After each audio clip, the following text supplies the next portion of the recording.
Est-ce que c'est un bon blockbuster? Oui. Est-ce que vous en avez pour votre argent? Oui. Est-ce que ça méritait 10 ans d'attente? Non. On va poser les bases d'entrée. Ceci est un avis subjectif à chaud. Ce que je vais dire ne représente que mon avis. Je vais vous dire ce que j'ai pensé du film, peut-être que ça pourra vous aider. Ne prenez pas ce que je vais vous dire pour acquis.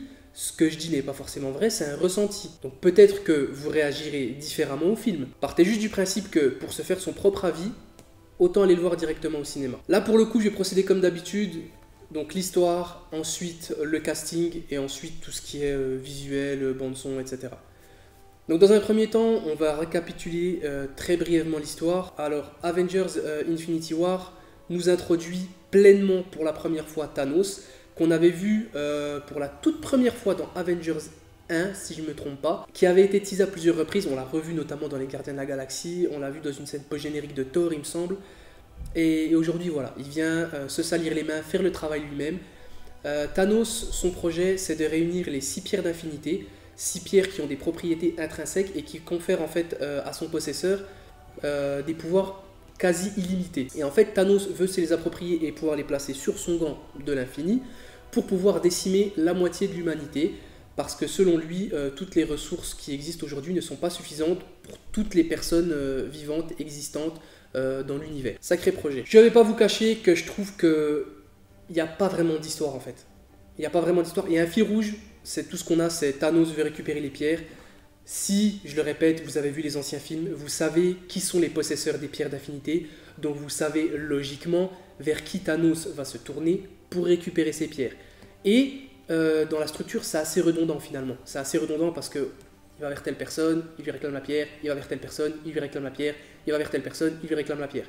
Et on est sur un schéma narratif très, très répétitif. C'est limite ennuyeux au bout d'un moment. Et donc je trouve que il n'y a pas vraiment de surprise, il n'y a pas de prise de risque dans la narration. Et ça, c'est dommage. C'est assez prévisible dans le fond. Et je comprends pas vraiment le fait, tout ce battage médiatique autour du film, Thanos demand your silence et tout.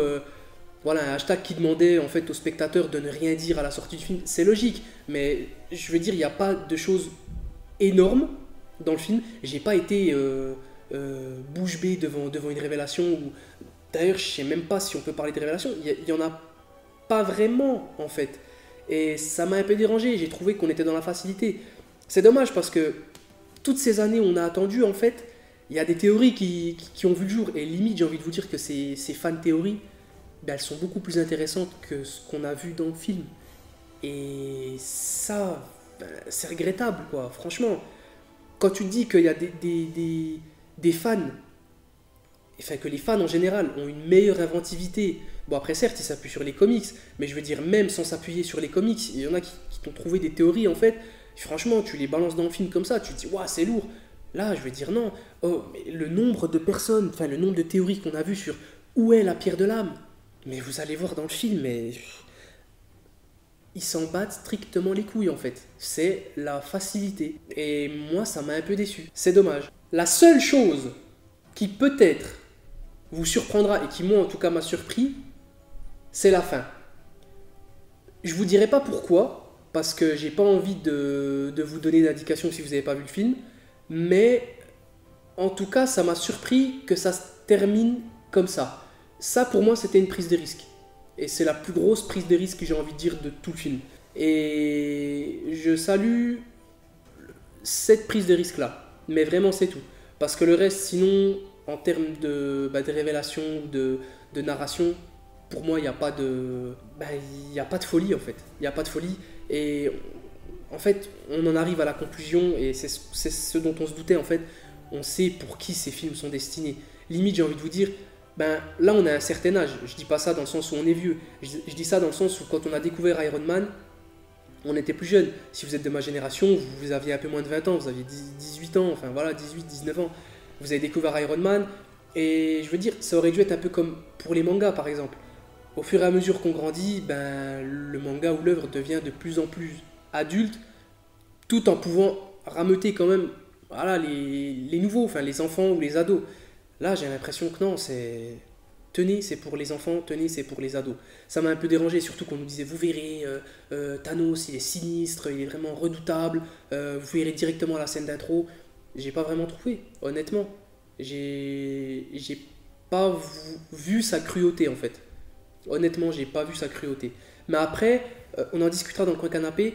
Il y a un point, je sais même pas si les scénaristes ou les réalisateurs y ont pensé, on en a parlé avec Mehdi à la sortie du film, et il y a quelque chose qui est assez logique. Et si c'est là-dessus qu'ils se sont appuyés, honnêtement, c'est balèze. Ça reste cohérent. Et je vous invite à aller voir le coin canapé une fois qu'il sera sorti. De toute façon, s'il est disponible, on vous met une fiche en haut à droite, donc ici normalement, pour que vous puissiez y accéder. Ensuite, on va parler du casting. Là, pour le coup, c'est un bon point. Vraiment un bon point. Pourquoi? Parce qu'on avait déjà salué le travail de Joss Whedon sur le premier Avengers, parce qu'on se disait, mais ça va être assez compliqué quand même de reprendre tous ces personnages qu'on a introduits dans des films solo, les balancer comme ça dans un seul et même film et pouvoir les faire cohabiter. Le travail là était déjà remarquable. Là, j'ai envie de dire, c'est encore mieux limite, parce qu'on jongle entre un groupe de personnages et un autre d'une manière où tu sens pas le temps passer en fait. Moi, le film, je l'ai pas senti passer, honnêtement. Il est passé super vite. Pourtant, il dure 2h30. 2h30, c'est quand même. C'est quand même une sacrée durée. Je veux dire, tu sors, limite, tu te dis t'as mal à la tête. Là, ça n'a pas été le cas. Parce que vraiment, la répartition du temps à l'image de tous les personnages, ben. Attention, hein, du temps qu'on les voit à l'image. Je veux dire, quand on passe d'un groupe à l'autre, parce qu'on discutera d'une certaine chose après. Et là, pour le coup, c'était bof. Mais ouais, le fait qu'on jongle comme ça d'un groupe à l'autre, ça, franchement, c'était bien équilibré. On passe du premier au deuxième, au troisième. C'est bien foutu. Honnêtement, c'est très bien foutu. Par contre, ce qui est dommage, c'est que forcément, il y a beaucoup de personnages à l'écran et on ne peut pas tous leur donner autant d'importance. Ouais, vous voyez où je veux en venir? C'est qu'il y a des personnages qui passent à la trappe. Des personnages pourtant qu'on attendait vraiment dans ce film, qu'on voulait voir. Et si vous voulez que je vous fasse une petite liste en fait des personnages qui je pense déjà sont les personnages qui sont les plus intéressants. Iron Man. Pourquoi? Iron Man, c'est logique. C'est le personnage avec qui on est entré dans le Cinematic Universe. Donc, il a un charisme naturel. C'est ce qui fait que forcément, on trouve. Le fait qu'on le voit à l'écran comme ça montre qu'il est important en fait. Il a une présence qui fait qu'il est important. Ensuite, je dirais Doctor Strange, forcément. Il a une grosse place dans l'histoire. Et même, déjà dans le film solo, j'ai beaucoup aimé. Là aussi, j'ai beaucoup aimé le ton, la personnalité en fait du perso. J'ai beaucoup aimé. Gamora, je pensais pas, mais après ça reste logique puisque c'est la fille de Thanos, elle a une place importante dans l'histoire. Et Drax, c'est pour l'humour. Honnêtement, la touche d'humour c'est lui et c'est plutôt pas mal. Dans les personnages qui m'ont déçu, Captain America dans un premier temps, franchement je suis dégoûté. Je suis dégoûté parce que c'est mon personnage favori et là j'ai trouvé qu'il était passé mais à la trappe. On ne le voit pas suffisamment, moi ça m'a dérangé. J'en attendais beaucoup. Pareil pour le soldat de l'hiver, donc Bucky Barnes. Voilà, après les événements de Civil War, il se retrouve au Wakanda, donc le pays de Black Panther. Et là, non, on le voit pas en fait. Il est limite inexistant, ça m'a dérangé. Pareil pour Hulk, Bruce Banner. Je veux dire, il aurait mérité un meilleur traitement. Surtout quand on connaît le personnage, je veux dire, la bête d'un côté, le scientifique de l'autre, Dr. Jekyll et Mr. Hyde. Et ça, c'était plutôt décevant aussi. Et en dernier lieu, je dirais Vision. Vision parce que, je sais pas, quand on voit ce dont il est capable dans Age of Ultron et qu'on le voit dans celui-ci, j'ai été déçu. Honnêtement, j'attendais plus pour ce personnage. Apparemment, c'était pas trop. Là, c'était. Les réalisateurs et les scénaristes ont pas eu la même vision que moi. Il y a un classement à part où il y en a un qui est tout seul dedans pour le titre du personnage le plus insupportable, Spider-Man, Peter Parker. Ça passe pas. Après, c'est un ressenti personnel. Je veux dire, j'ai déjà pas aimé Spider-Man Homecoming. J'ai grandi avec les Spider-Man de Sam Raimi. Donc certains diront encore ouais, mais il était pas fidèle aux comics. Peut-être que c'était un bon Spider-Man, mais c'était un très mauvais Peter Parker. Peter Parker était mieux joué par Andrew Garfield, etc. Je m'en fous. Honnêtement, je m'en fous. Je trouve qu'il est insupportable. J'ai l'impression qu'il est juste là pour dire des conneries, que le personnage n'évolue pas, qu'on lui donne pas, je sais pas, l'importance qu'il devrait avoir. Ça me dérange. Honnêtement, ça me dérange. Je suis désolé, pour moi c'est pas Spider-Man. C'est qu'un petit con d'adolescent qui est là pour faire chier le monde et c'est tout. Et je suis désolé, mais pour moi Spider-Man c'est pas ça. Faut vite qu'il corrige le tir. J'espère vraiment que dans Spider-Man Homecoming 2, je sais pas si ce sera Homecoming, mais dans Spider-Man 2, du Cinematic Universe, voilà, le personnage aura quand même un meilleur traitement. Mais ça reste que mon avis. Et forcément, dernier point, Thanos. Voilà, quand on pense au casting, on pense à Thanos. Forcément, il faut qu'on parle de Thanos. Donc je ne dirai rien de spoilant, qui spoil. D'ailleurs, c'est pas le but de la critique. Je dirais juste que, pour moi, ce n'est pas le meilleur méchant de l'univers Marvel. Même si il est bien travaillé. Je veux dire, il l'humanise. Hein. Il lui donne un côté humain. Mais... voilà, on nous expose ses motivations, on essaye de comprendre un peu, on arrive à rentrer dans le personnage. Mais ce qui fait la différence entre lui, Loki et Killmonger, par exemple, c'est que avec Loki ou avec Killmonger, tu te dis à un moment, putain, c'est vrai que le mec a une manière de penser qui fait que je pourrais quand même être de son côté. Je pourrais me dire, ben les autres sont mes ennemis et lui est mon allié, tu vois. Et j'ai pas eu ce sentiment-là avec Thanos. Je me suis pas dit, même s'il est bien travaillé, je serais bien de son côté. Je me dis qu'il faudrait que